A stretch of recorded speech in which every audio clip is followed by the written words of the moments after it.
Thanks everyone for joining us today. Thanks in particular to the incredible team that we have at Draganfly and for the work that you have done in this last quarter. Especially thank you to our shareholders, stakeholders who have had trust with us, believe in us, and are on this journey to create the #1 or the #2 drone solutions company in North America. Not to take away the good news from Paul Sun as he reveals and runs through the financials, but we're very happy as a team to report that we have had another record quarter. I think this is probably about #5 in a row, and we continue to see growth in the manner that we really like to see growth. So we are, and we did complete, and we're reporting $2.37 million of revenue in Q2. This represents a 19.6, almost 20% increase year over year, and most importantly, that is 100% organic growth. That's customers that are coming to Draganfly for the products and services that we are designing and scaling out for them. And that is really at the core of our strategy, is that the IP and the solutions that we design are the core solutions that our customers are wanting, and that we're growing that base. That's what we believe will create long-term sustainability in the business. I'll let Paul run through the details of that. And after the presentation, we also look forward to answering the questions that you've sent in ahead of time. I'm just going to pull up a share screen here.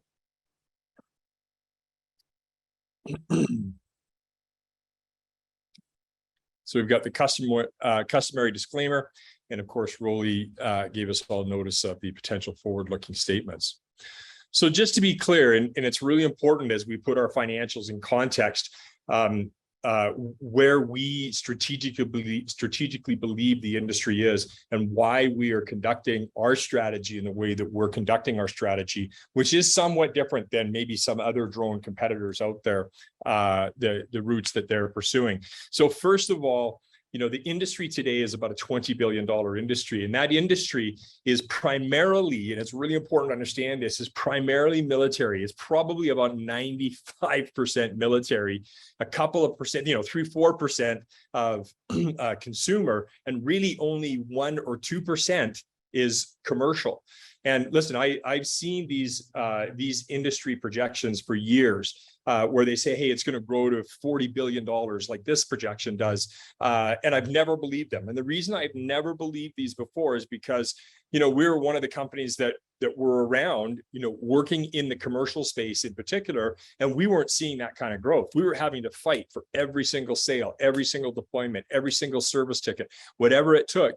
Now, what we've seen since the FAA has started to give, in particular, guidance around BV loss, but other regulations as well, is that we have seen the industry open up, and our issue right now is managing how we grow and the type of growth that we want to have, not fighting for those sales. So we do see, and I, for the first time, believe these industry projections of going to $40 billion, or having the potential to go to $40 billion by 2028. The constraining item there is not demand, which is really exciting. The constraining item there is infrastructure, capacity, regulation, the ability, supply chain, the things to keep up to the demand. But it's important to note that, because when you take that longer term view, right, you end up designing and building services and products that are proprietary to you, right, and solutions that are proprietary to you, so that you can not just make the sales now, but really create a moat around your strategic differentiators and the services that you'll be providing in the future. So the industry today still is highly fragmented. The commercial market in particular is at an inflection point where it is where the majority of the growth is going to be happening. Things like AI, autonomy, and the sensors are more important than ever. And the things like, we have very large segments coming into this now, like delivery, like services, that are big needle moving opportunities. They're not a matter of selling 1 or 2 $30,000 or $50,000 drone units. They're multi-million, multi-year opportunities, and those are the majority of the types of contracts that we're now working on. So our business model, just for review, and again, just to put our financials in context, really has 4 broad sections. We do contract engineering, and it's one of the reasons that we've been around so long is that we have done a lot of contract engineering, in particular to the military contractors, the AeroVironments of the world, as an example, or the Raytheon type companies. And that contract engineering over the last 24 years has allowed us to build a really strong bench of engineers. So while pretty much every other North American drone manufacturer has gone out of business in the last 20 years, right? Not in the last 2 or 3 or 4 years since we've seen a number of upstarts start, but I'm talking about the last 20, almost 25 years where they've all gone out of business and they all had hundreds of millions of dollars behind them. It's because they basically tried to build a commercial product, sell it into a consumer base, had no margin, and had to compete with Chinese or offshore type manufacturers. The market is very different today. And one of the reasons that we're able to really garner the market and be in a position to take advantage of the explosive growth that's about to unfold is the fact that we have such a strong engineering bench that has been building military applications for over 20 years now. So we also have a full product and development sales pipeline and lineup of products. So it's not like we're coming out with a new product and we're going to get into a new industry and it's going to develop and we're going to get a signature customer.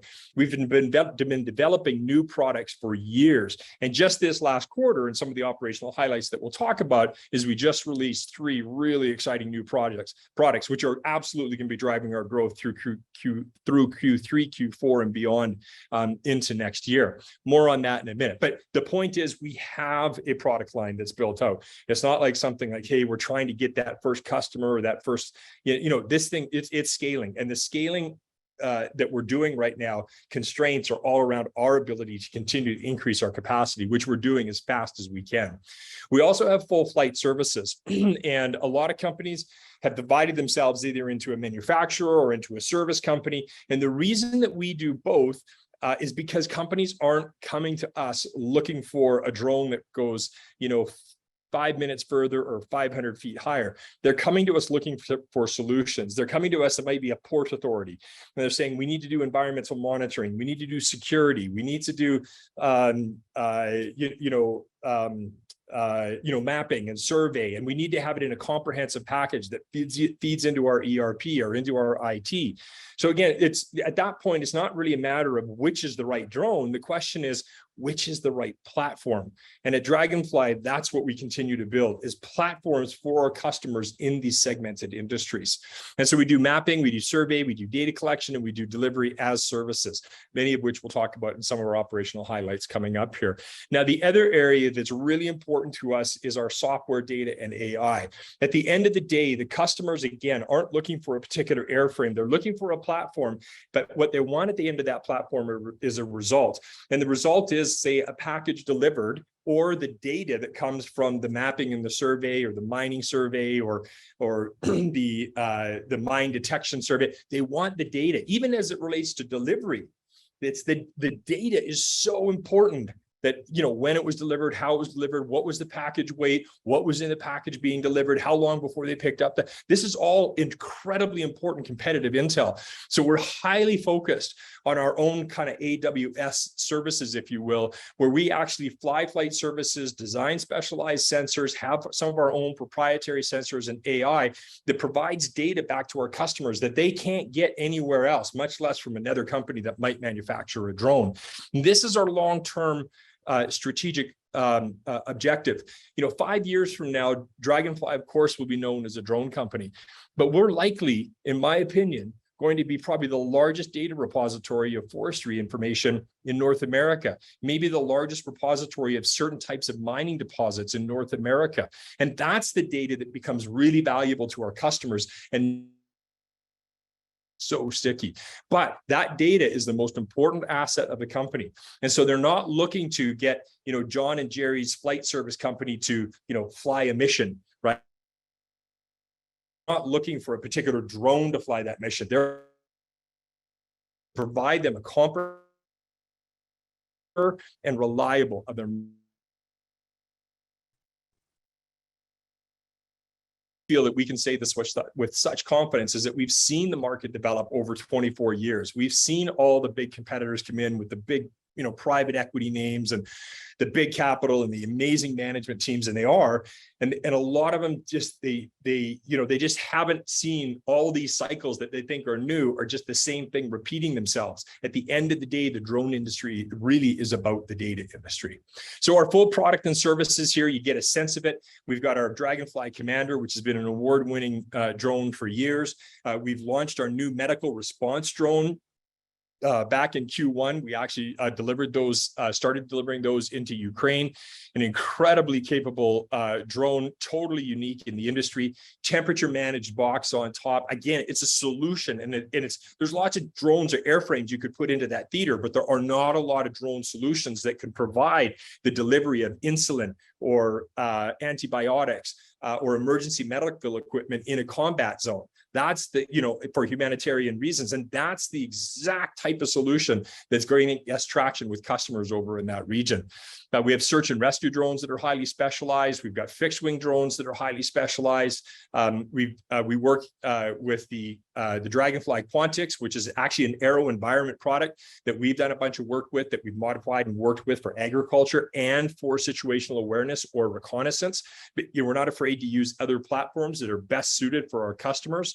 We have our long-range LiDAR, which we'll talk about a little bit more, and our Commander X3 XL, which we'll talk about shortly.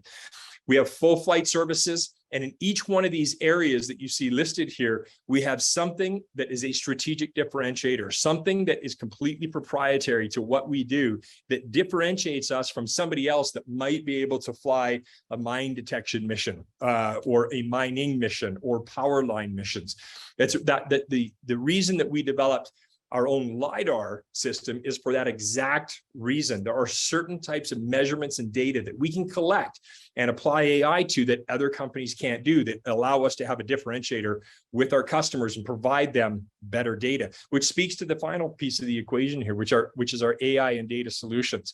We're the only folks out there that actually have a camera system that can record things like vital signs, your heart rate, your respiratory rate, your blood pressure. Now, if you think about how important that was during COVID, now apply that into search and rescue, right? Apply that into combat situations, apply that into surveillance situations in combat areas. We're even doing work with Fish and Wildlife reserves and organizations around the world so that they can take the vital signs of animals and livestock without having to sedate them or to put humans in danger, and or to collect multiple amounts of data at once as opposed to just sample data. So it just becomes endless when you start to have your own proprietary solutions. I'm going to turn this slide over to our lead director, Scott Larson, to talk about what our growth strategy is, because it's a really important component of what we're doing, and it's a very, very disciplined approach. Scott? Yeah, thanks, Cam. When we look at our strategy, we kind of break it up into two different categories. One would be organic, and so revenue, as Cam mentioned earlier, and Paul, our CFO, is going to get into here in just a few minutes. We continue to grow at 15, 20, 25% year over year. In fact, as Cam mentioned, it's been more than a few quarters where we've had that type of growth right in a row. And so it is just organic growth that comes through new product development, engineering work, entering into new verticals with some of the new tech that were coming out, and then designing joint ventures with other participants in each one of those verticals.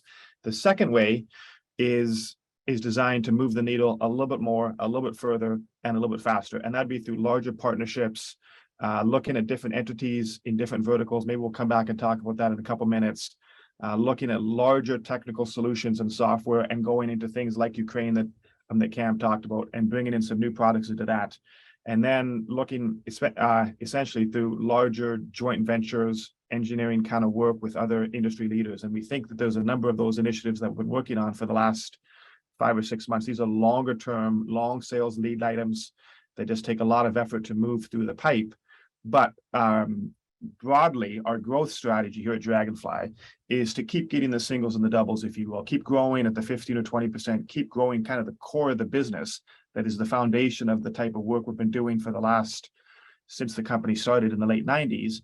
And then secondly, look to layer things on top of that really have the ability to take Draganfly to different levels, different sectors, different countries as well. And so those are the two different things that together kind of make up the high level strategy and the path that we're on. Yeah, and I think that there certainly seems to be plenty of M&A opportunity out there, but we're really selective around that. And I think, Scott, has done a great job of characterizing this as, growth through partnerships. With the valuations in the industry not being, where they could be, or where we potentially believe they will be, we're very, very fortunate to be in a position to rely on organic growth. So that's the growth that we want to focus on and demonstrate to. And much of that has been, as Scott likes to put it, singles and doubles that we have been hitting and continuously hitting. And we to do that because we've been building up our capacity. Now, there are a number of, real, what we call needle moving opportunities that we're well down the path of, and some of those we'll be able to talk more about as quarters unfold. I think some of the work that we've been doing in different parts of the world represent those very large opportunities for us. But both feet on the ground. It's really important that we feel it's really important that we demonstrate good product development, good customer growth, good credible customers, Q over Q. That's where we believe that there's sustainability. The M&A is great. Integrations are tricky, as we all know, and silos of M&A isn't going to necessarily build something that's a sustainable platform. That said, we've got some interesting conversations going on, and we look forward to making some of those right moves. So just to hit some operational highlights from the last quarter, I think, this last quarter really for us could, despite our record revenue of this last quarter, we were really focused the last number of quarters, and we started to see some of the results of it in this last quarter in terms of product. So we don't go out and build anything that isn't being demanded by customers, right? That we haven't been doing everything from A/B testing to working directly with customers, knowing that we've got sales for the products that we are building out. So in this last quarter, we released 3 new products. We released the Draganfly heavy lift drone. Keep in mind, in Q1, we also released a brand new product, the Draganfly medical response drone. So the heavy lift drone is a versatile industry multi-rotor unmanned aerial vehicle. It can be flown autonomously or manually or semi-autonomously. It has a capacity of 67 pounds, which is, you can see by the size of the box there, it's massive. I see a lot of these other $250,000 drones out there, and they're bragging about capacities of 20 pounds, and their VTOLs and their big fixed wings, and I'm just like, I don't understand the economics of some of those. Not that they don't exist, and I'm not disparaging them, but this thing is a real powerhouse, and I really want to throw it to our engineering team. I mean, they pushed back on me for a couple of quarters having this thing released, and I was like, come on, get it out there. I mean, the market is hot for this type of product, whether it's an industrial lift type of situation or whether it's a delivery situation, whether that's going to be by fixed routes or by specific situations that are needed to deliver something of about a 70-pound capacity. But we've seen incredible demand from this product. Q3 and Q4, in my mind, this is just my opinion, is like we have better visibility on our numbers now than we ever had our old existing line and our services, but we've got these new products now that are coming to the market that are, tested by customers. We've got demand, we've got orders, we're really able to start to see that Q3, Q4, and Q1 visibility. And it's being driven by products like this. But I'll caveat that by saying that we're not a products-driven company. We're a platform, and we're a solutions-driven company. So each one of these things, while it's designed and is being sold as an individual product, really fits into a bigger solution. So if we think of our overall agricultural strategy, if we think overall of our delivery strategy, if we think overall of our mapping and survey strategy and how these payloads fit together and why we're building these drones and these orders, it's because we know that we've got solutions that not necessarily these products, right? Products are great, but you sell them and then you got to sell them again. when you sell an entire solution to a company and you're servicing long-term multi-year contracts, but you can do it because you have a strategic differentiator that's built into your sensors and into your software. That's great products. They're world-class, actually fit a much bigger solution for our customers. Moving what we call opportunities, multiple opportunities that are coming. So the second product that we released here was the Commander 3XL. Now, this is the smallest drone that we have produced, that will be sold, kind of as a product. Now, we have produced extremely small drones, but those were specialized orders for specialized customers. This is something that's really of the typical drone size that you see out. We refer to it as a switchblade of drones. This is something that can fit multiple payloads. It is incredibly strong. This thing can lift over 23 pounds, and it is a small drone. Right. So if you think about needing to drop things like chainsaws into fire areas, or being able to carry payloads into service areas, or being able to utilize quite large sensors for missions that were typically referred to kind of like, $50,000 and $60,000 drones, this little unit is able to do it. It breaks down and fits into a package about this big. Those arms plain and utilitarian here for very good reason. And anyway, the initial product orders coming in this are looking really strong. The testing that we're coming back, the feedback that we're getting is just like, finally, it's something that's like, this takes no brains to run. It's brain damageless, to load your payloads, and it works every single time. It's multi-weather toughened as well. So we're really excited about the utility of this particular product. And again, we've never really built a product that's down in this price zone before, but we just couldn't help ourselves. We definitely have to be used in a commercial sense. Now, the other product that is the actual long-range LiDAR. So again, think about they're building airframes. We're building airframes that are part of a solution, and part of that solution is the actual sensor. So what you'll see, got generally US-made LiDARs and some European LiDAR systems that have a price point and a quality that's very high. And then you have a Chinese line coming in, and in some cases even better, but not necessarily overall. But the price difference is just amazing. Like it's 60%. We have done some reselling of both American and offshore systems to our customers, and over the past year and a half, we saw a very strong sentiment moving away from, for the same reasons that the most of the industry was moving away from offshore drones. It's all about security. And so, but we did see that there was this gap in the market, from a price standpoint and a quality standpoint, to be able to, and some feature standpoint, to be able to introduce a LiDAR system that was priced below the existing market, still above where the Chinese market was, but it had the North American, quality, access, customer service, et cetera, that we can provide. And so what you're seeing there on your screen on the right-hand side is available. This is a highly sensitive system.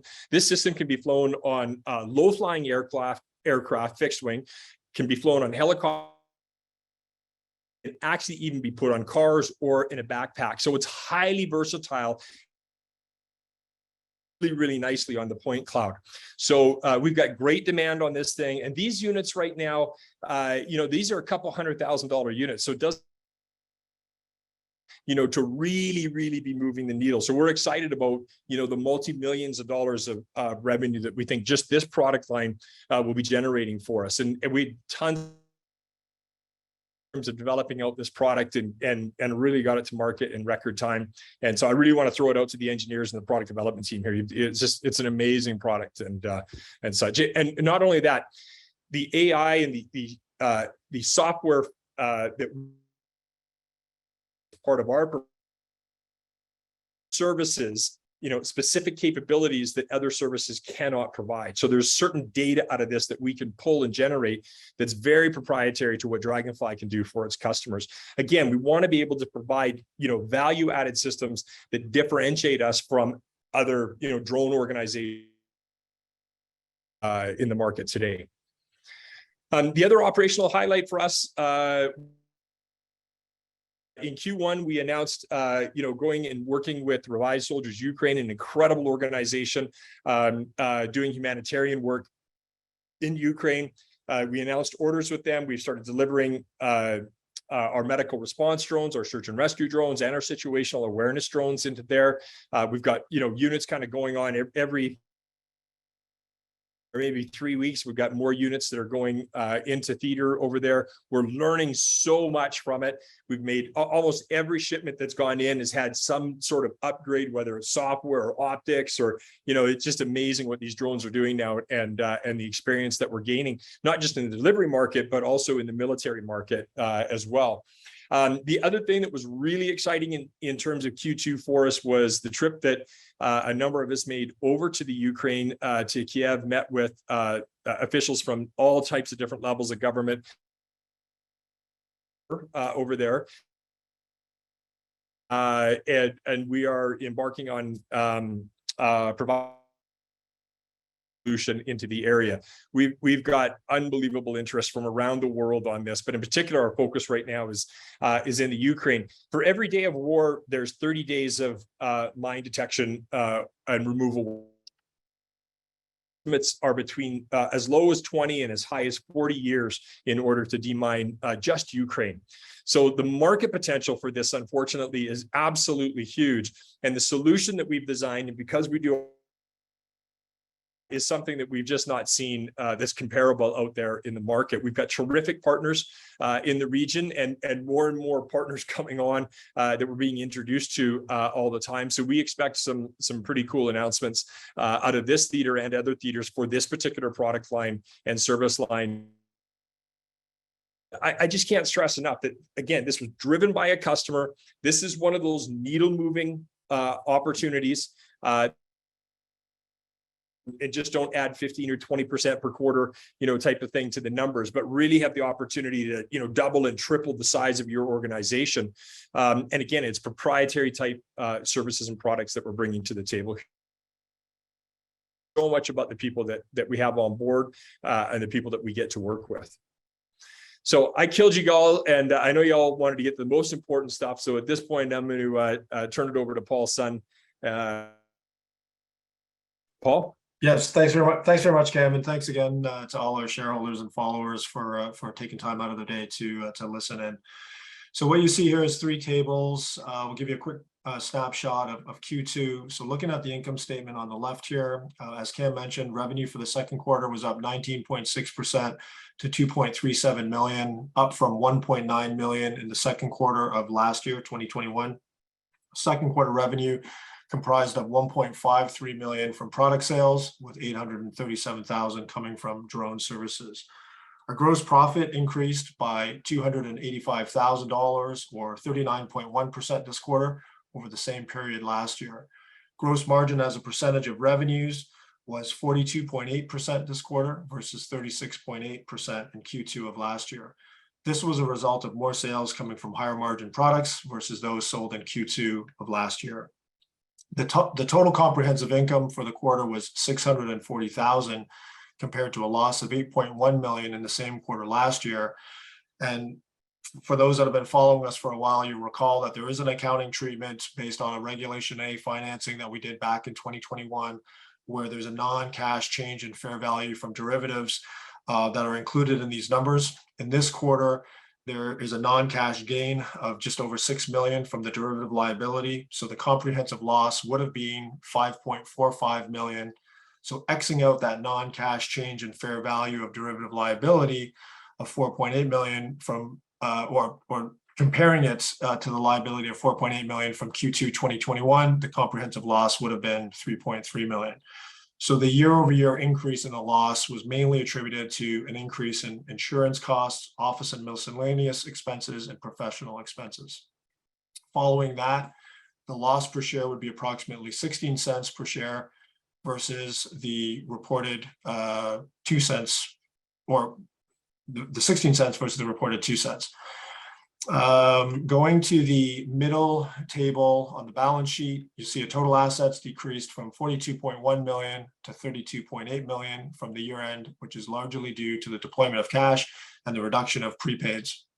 The working capital surplus as at June 30th, 2022 of 22.2 million would have been a surplus of 22.9 million, and shareholders' equity would be 30.9 million versus the 30.2 million shown here if we X'd out that non-cash fair value of derivative liability of 696 grand.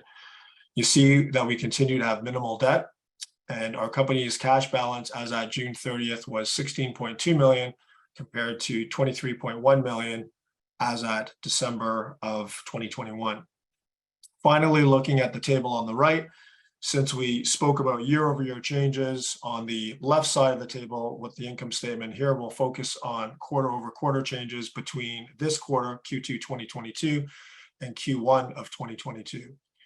Revenue for this quarter again was 2.37 million. That increased by 16% compared to 2.04 million for Q1 of this year due to stronger product sales.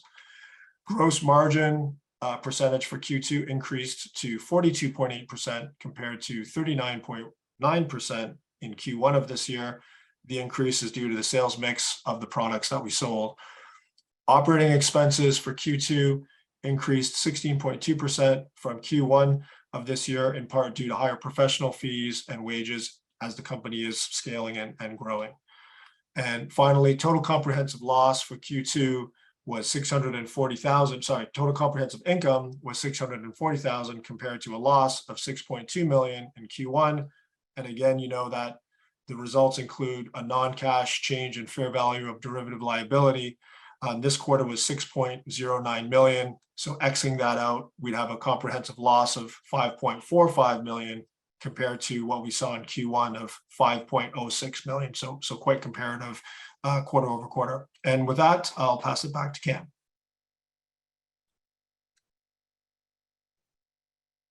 Thanks, Bob, as always. A couple of other things before we get to the Q&A that I think are in terms of our governance. This last quarter, we were thrilled to announce that John Mitnick is now our chairman of the board. My role has moved to continue to be but I've relinquished the chairman position happily to Mr. John Mitnick. The board since 2020, and John is you can see by his resume or bio on the left has got an incredible amount of experience. General counsel for all of Homeland Security, had over 2,500 attorneys report to him at that time.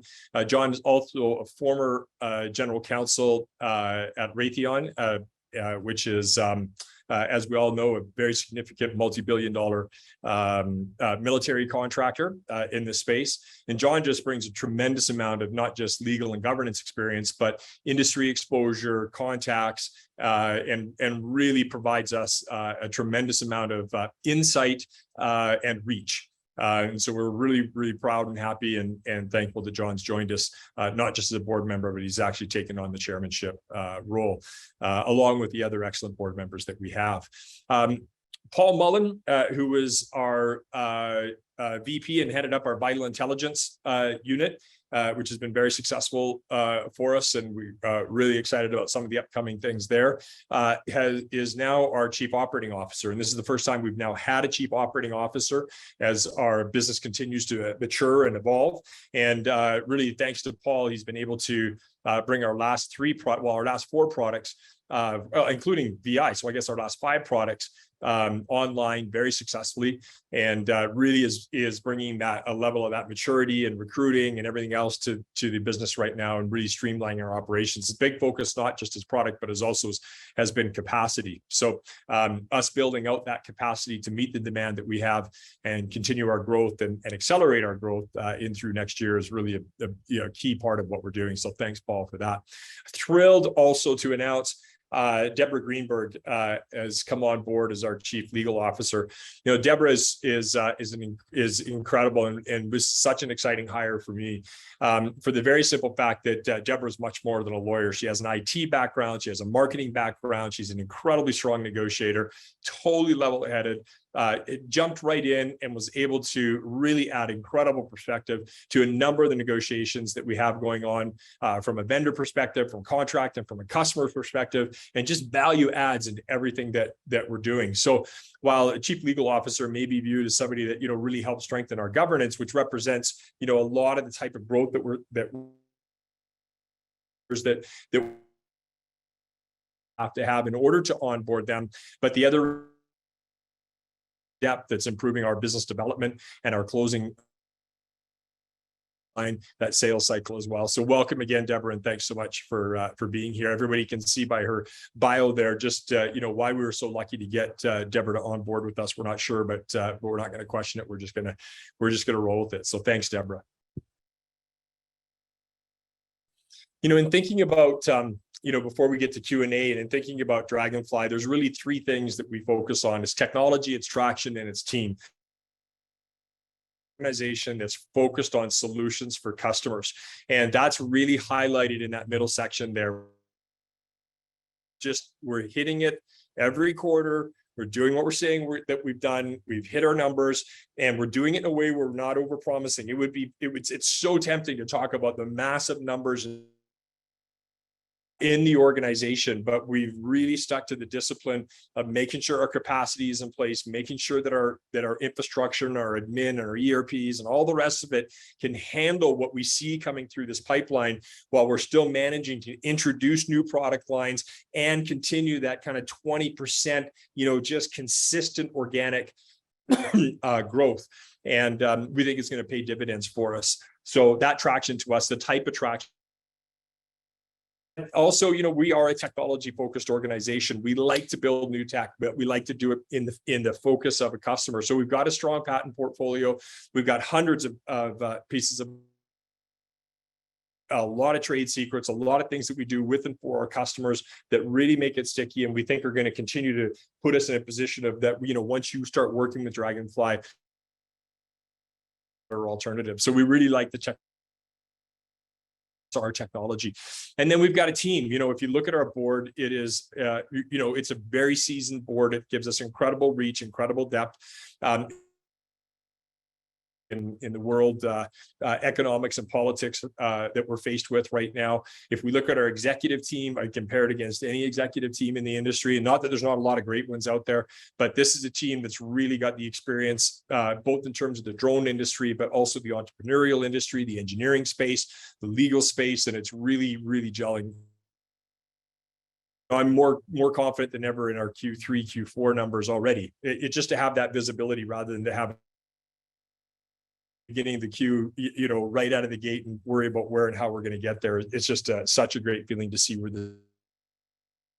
on that front. I'm going to turn it over to Scott, and we're going to hit some Q&A.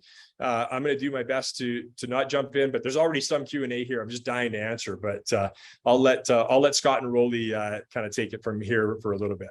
Scott, Rolly. Scott, you want to jump in? Go ahead. Yeah, I was just going to say thanks. Thanks for that. There's a number of questions that have come in online. We're doing our best to work our way through those.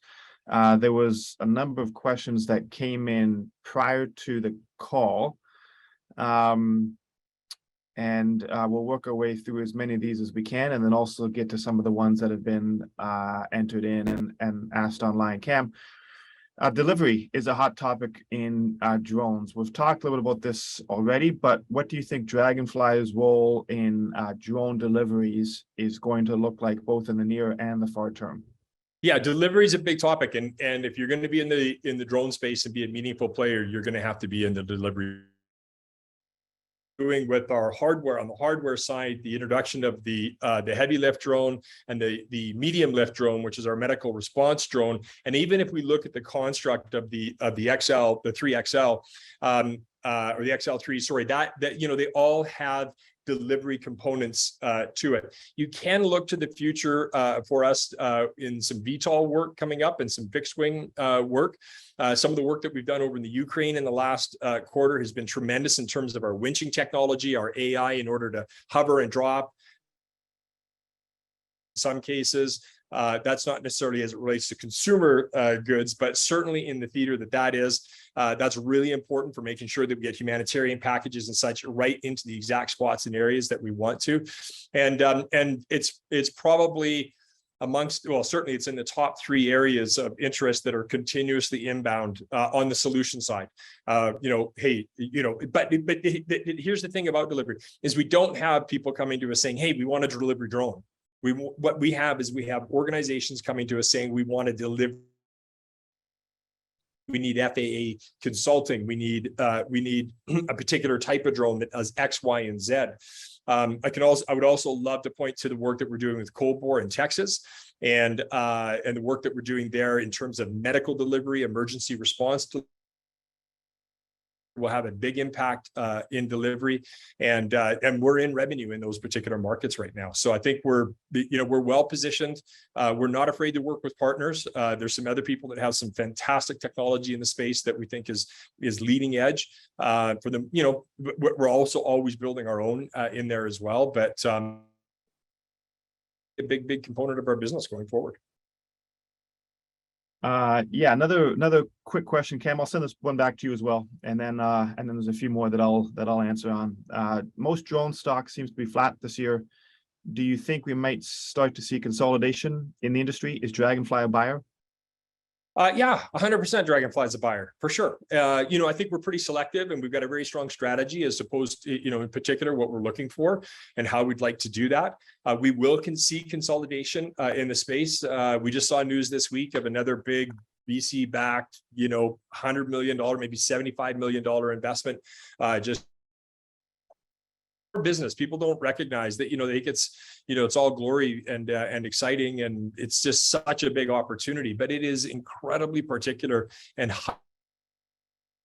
it's so much more than just building an airframe, right? It's the rules and the regulations and the airframes and the software. We think that there's going to be some opportunity out there. We're pretty focused on revenue that are in the revenue space. There's a lot of really cool tech out there, a lot of great ideas. But maybe look to some of that on the services side as a buyer. Yeah, I think there's another question in here that kind of dovetails with that a little bit about what joint ventures has Draganfly entered into, which ones are on the horizon, and what kind of revenue has been generated, and what kind of revenue do we think might come out of some of these joint ventures. I think, without getting too specific into giving guidance and getting ahead of things that haven't quite been announced, but we hope are getting to that stage. We had a board meeting earlier today, and we talked a little bit about this. In the last number of months, there's been inbound inquiries from international opportunities that have come into Draganfly from 5 or 6 different countries around the world, in addition to some of the ones that we've already talked about and some of the ones that have been mentioned in the past. But there is significant inbound inquiries, interest, requests for information, and answering to RFPs and so forth that have come into us from Europe, Asia for sure, South Asia, different parts of South America. There's just a lot of work in that, and each one of those is joint ventures working with large, in some case, Fortune 50 type companies to provide both hardware as well as middle stream type, the applications and integration with drones and other technologies to come up with some of the downstream applications, the information that Cam was talking about earlier. So I don't think we quite want to get into giving guidance to that, but the point is that there's a lot of it. These are all long lead type programs, difficult customers in kind of far parts of the world in certain cases. But there's been a lot of that that's come in. In fact, more than I think we've probably seen in any quarter in the history of the company. I don't think that's a bit of an exaggeration, but there's been a lot of that that's come in. And so we'll continue to report on those as we can, as they become material, as contracts and so forth are announced. And yeah, we're working hard on that, and all of us are. Cam, talk a little bit about DDL, how that contract is going, as much as we can without getting ahead of ourselves. But what's the status of it? What does it look like? Any updates there? Yeah, sounds great. So multiple industrial majority of the tooling is complete. There's still some work to do there, and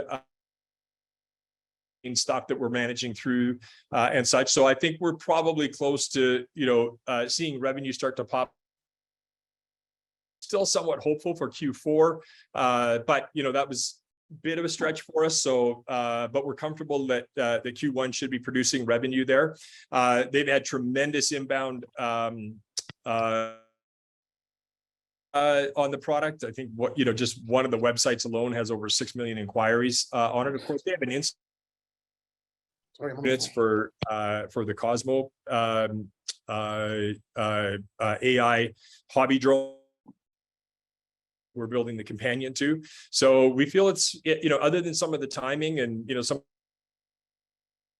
and they've done what they pretty much ready to go. It's an indoor drone. It's a highly specialized product.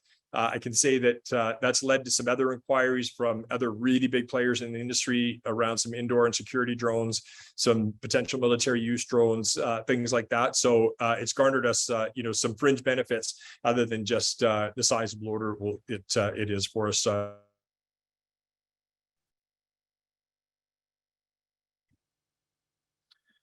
Okay, listen, it's 50 minutes since we started. We try to keep these calls to 45 minutes if possible.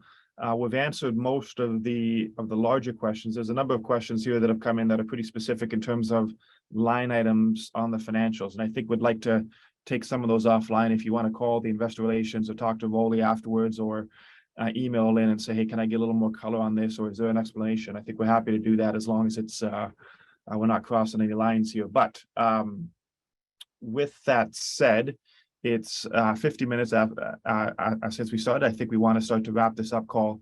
Cam, why don't you go ahead and wind us down, and then we can go from there. I'd love the answers, so don't be afraid to hit Rolly up, and we'll make sure we answer every single one of them as specifically as we can. It's technology, it's traction, and it's team. And those are the things that we're going to continue to focus on. We've hit our numbers, all our results. We really appreciate your support. We're going to continue to do that. We are fanatical about being number one or number two over the coming years in this space, which is a multi-billion-dollar space. And we appreciate your trust. Thank you.